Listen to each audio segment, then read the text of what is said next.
رات کا پہر تھا، ہوا میں ہلکی سی ہنکی تھی اور گلیوں میں ایک پراسرار سناٹا چھایا ہوا تھا۔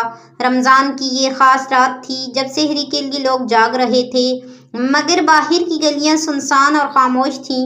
ایسے میں شہر کے پرانے محلے کے ایک چھوٹے سے مکان میں زاہد جاگ رہا تھا۔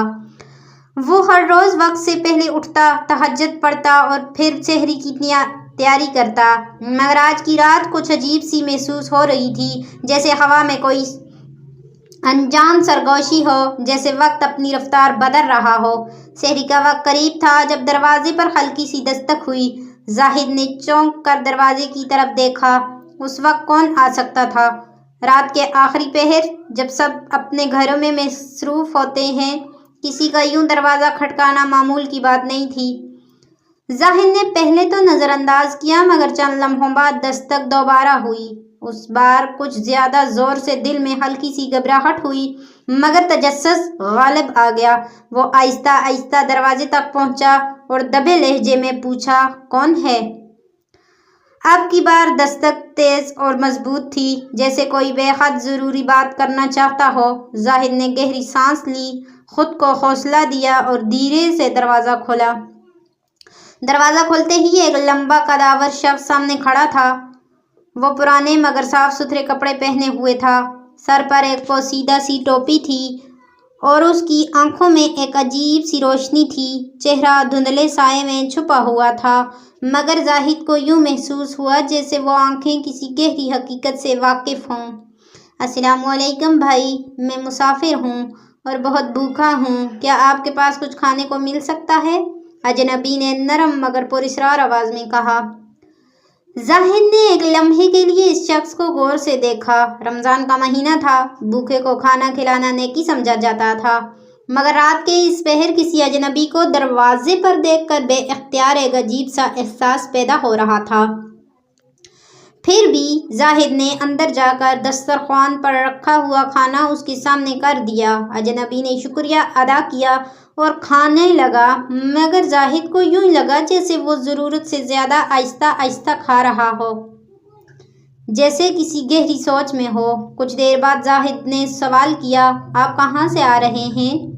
اجنبی نے ایک لمحے کو کھانے سے ہاتھ روکا، زاہد کی طرف گہری نظر سے دیکھا اور پھر دھیمی آواز میں بولا، میں ایک ایسے سفر سے آ رہا ہوں جہاں بھوک اور پیاس کا امتحان بہت سخت ہے، مگر جو صبر کرتا ہے اس کے لیے دروازہ کھول دیا جاتا ہے۔ زاہد نے حیرت سے کہا، کیا مطلب؟ کون سا سفر؟ اجنبی مسکرایا، مگر اس کی مسکراہٹ میں ایک عجیب سا راز چھپا تھا۔ رمضان کی راتیں عجیب ہوتی ہیں زاہد بھائی، بعض اوقات کچھ دروازے ایسے بھی کھل جاتے ہیں جو عام دنوں میں بند رہتے ہیں، اور بعض ملاقاتیں ایسی بھی ہوتی ہیں جن کا مقصد صرف اللہ جانتا ہے۔